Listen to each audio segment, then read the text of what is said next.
Folks, let's get into it straight away. Newcastle United versus Man United at Old Trafford. We've got to finish above them. We've got to get into Europe. So how are we going to do this? Let's get into it. Let's first look at the form table between both sides. As you guys can see, this is taking both home and away records.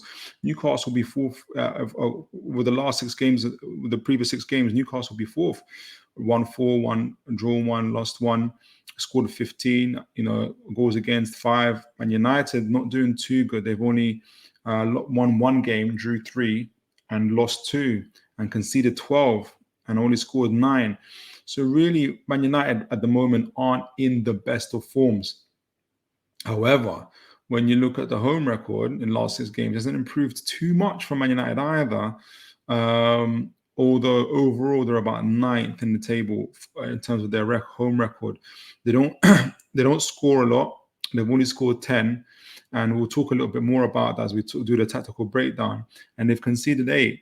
It's been a difficult past 6 games, even though they got a commendable loss against Arsenal recently. So it's a difficult time for Man United. Newcastle's away form is almost as bad as Man United's record is at home as well, just overall. Although we have in the last 6 games improved, if you can say that. Very mixed is what we can say. 3 wins, 3 losses, no room for a draw, no grey areas at all. Some of those losses, obviously 4-1 at Arsenal, 3-2 to an improving Chelsea, although I'm still irked about that result. I think we should have won. We were flat on that day. And 3-2 to a resurgent Palace. We have obviously beaten Burnley 4-1, beaten Fulham, tough Fulham game away, and also scraped a win against 3-2 against Nottingham Forest. So the form guide is quite interesting. I think Newcastle are just edge it a little bit over Man United in general. Now, interestingly, going into this game in terms of doing the tactical breakdown, I've gone into the Man United Arsenal game because Man United don't usually do this, but they changed into a 4-2-3-1 formation against Arsenal. And as you guys know, we've just played Brighton, who also play a 4-2-3-1. A little bit different, obviously, to Man United, and they also have different personnel. But it suited Man United, and a lot of Man United fans have been kind of really irked by the fact that they haven't seen a double pivot for themselves for their team, which would have at least given them would have plugged in that gaping hole in the midfield they've had for ages. And lo and behold, they have to plug it when Newcastle are playing them, which is annoying. But what it did was it made Man United a lot more competitive. So if you guys can see, for instance, these are the attack stats in the game, and you can see that Arsenal were very limited if going through the middle, because that middle part where Man United was very stifled, and we're going to get into the player positions. So Arsenal had to push to the sides, particularly to the right side, and Man United obviously were pushing back on the left side, where Garnacho was really kind of leading their attacks. Again, if this sounds very similar to the Brighton game, it's because it is. Brighton very much congested that middle part of the midfield, and they forced us to play on the left, they forced us to play on the right. Eddie Howe tried to rejig things by kind of doing almost like not a fake attack, but kind of a diversion attack to the left and switching the ball as quickly as he could to the right towards like the last 30-40 minutes of the game. Unfortunately, we weren't able to capitalize. So Man United, as you can see the player positions, this is 18. 18 is actually Casemiro, who's having to play defense at the moment because they have no defenses. Again, like Brighton, Man United are one of the few teams in the league who can actually compete with us when it comes to injuries. So Casemiro's been playing centre-back, but Ten Hag has been still trying to use his midfield abilities by pushing them up just a little bit further and supporting Kobe Mainoo at 17 and McTominay and Sami and Sufyan Amrabat as well. So you can see it's congested with at least 4 players in that midfield there. And as you can see, and if you can look at Arsenal's, they were forced to spread out and play along the channels, and it worked for Man United. And again, it made them more competitive.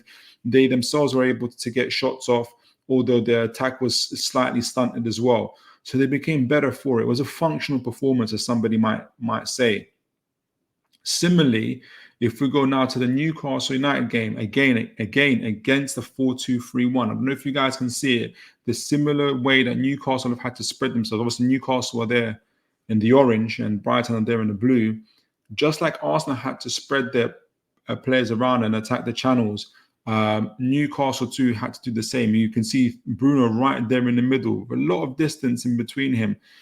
And so what you can see is 36 and 23 there on the side. That's Murphy and Longstaff really trying to hit the wings. And on the other side, you see 20 and 32. And that's Lewis Hall and not Gordon. That is Lewis Hall and Anderson. Lewis Hall and Anderson, who combined really, really, really well in that game. And so Bruno effectively was in the middle by himself. And I guess I'm not going to talk too much about the Brighton game, but because Brighton played 4-2-3-1, this is part of the danger that could happen against Man United. We didn't give up the midfield. We took a lot of dominion. As you can see, a lot of our players are our team player positions are advanced, and Brighton are kind of in the mid block. But however, we suffered a lot of attacks from Brighton. As you guys can see, they took off 15 shots and 18, and I think it was actually 50-50 in the first half in terms of, yes, we created chances, and yes, Brighton creating chances too. So it's quite open, and obviously we let ourselves down with that set piece. Conceding that set piece goal. So these are the dangers, again, as you can see for Newcastle when they're playing a 4-2-3-1. Yes, we've got the capability and players that can hurt them, and however, we don't have enough technical players, i.e. Bruno Gomes, who can play through the middle, and so we're forced very much to play out wide. Even Arsenal, who have the technical players, Partey, Odegaard, all those guys, were forced to play out wide against Man United.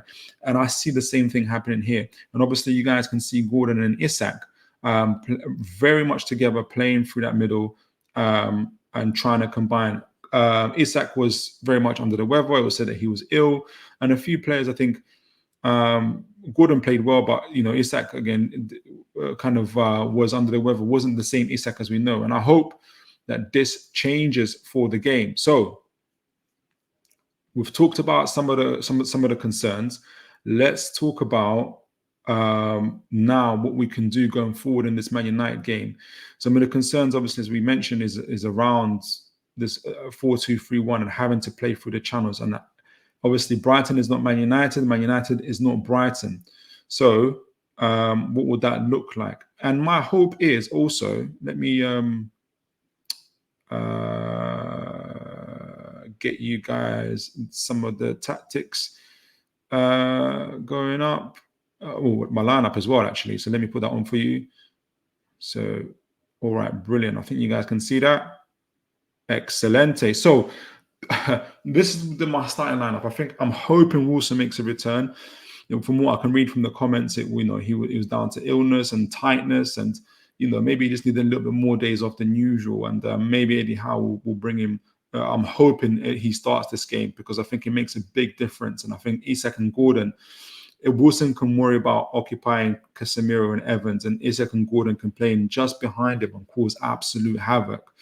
And I think that would be the main difference for the squad. And they do make a difference in terms of how they play. I think Isak would prefer to have a partner. Yes, him and Gordon play well, but having a partner like Wilson doing that kind of the physical element of the game really frees him up. I think Man United, it's difficult to tell with Man United in terms of their injuries, in terms of reading about them. They could have Bruno Fernandes back, and therefore McTominay comes off.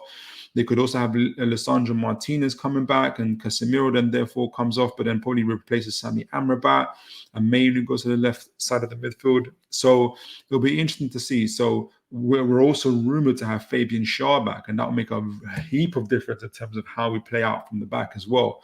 So a lot of interesting things, and I'm thinking Ten Hag and Eddie Howe are keeping their cards very close to their chest in terms of who's returning for the starting lineup. So I'm going to highlight one main thing in terms of this game and going back to the attack itself. I'm not neglecting the fact that Man United, other elements of this game, but I think this is going to be the main thing in terms of Newcastle's approach and Newcastle's attack play, especially as you guys can see here. This is what would happen if Newcastle, very similar to the Brighton game, but different again, against a 4-2-3-1. Newcastle playing 4-3-3 in attack. I think there'll be 4-5-1 in defense against Man United, and I think I'm hoping to. So I think you'll see Longstaff and Anderson probably tuck in as much as possible with Bruno as well to ensure that we do hold that midfield. I think Man United will probably approach with a mid block, Mainu and Amrabat taking hold over that midfield and acting in the pivot. And again, that midfield is going to be very, very congested. I'm sure Højlund will drop back in as well to support or block the passing channels for Kraft and Burn as well. So we're going to be very, very reliant again in terms of the combinations between Lewis Hall and Anderson and possibly Isak as well. And on the other side, and between Livramento, Longstaff, and Gordon, I hope. If Wilson plays, I think Murphy will take a break. There's also obviously the option of putting Trippier on as well, and his passing ability. Remember, he's created like 10. Has he got like 10 assists this year, and was at one point highest in terms of big chances created. He makes a world of difference for Newcastle. I think primarily, if you saw the positional play, Livramento tucked in with Kraft a lot. He didn't. Yes, he would venture forward at times, but a large proportion of the majority of the game, we relied heavily on that left side, and Livramento would tuck in with Kraft and Burn to ensure that we was able to match Brighton for pace if we were to lose the ball. It'd be very similar going against Man United, with Højlund's pace, with Garnacho's pace. And yes, people criticize Garnacho's decision making, but you still got to mark him, you still got to defend against him and all those things. So both of those guys are the danger men in terms of a counter attack, a ball through transition, which, especially if Bruno Fernandes does play instead of McTominay, it becomes a very big problem for us.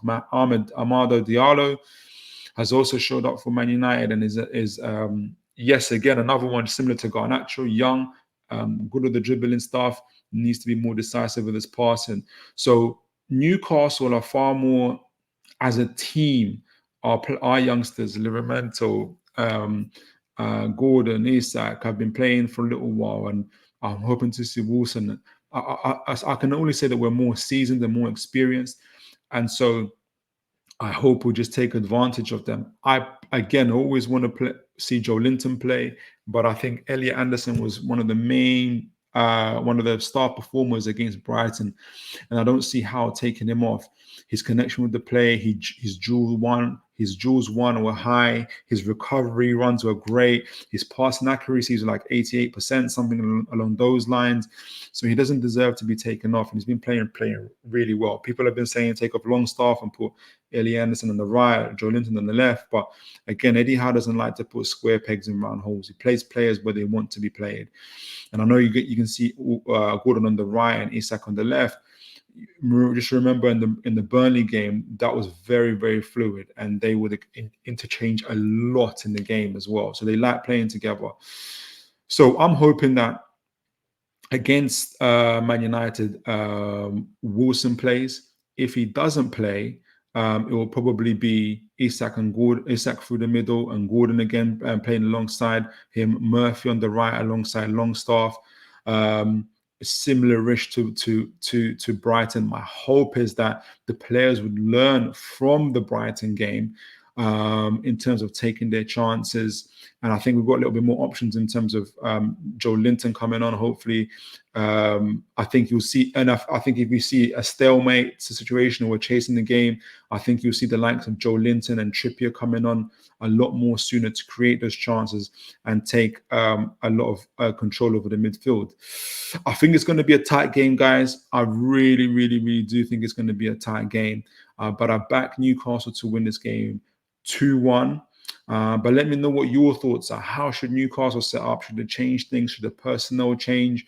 What should happen to ensure that not only do we beat Man United, but we finish above them for the first time in the Premier League, and we stamp our place into Europe for next season? Let me know your thoughts. And until next time, guys, take care and God bless, folks.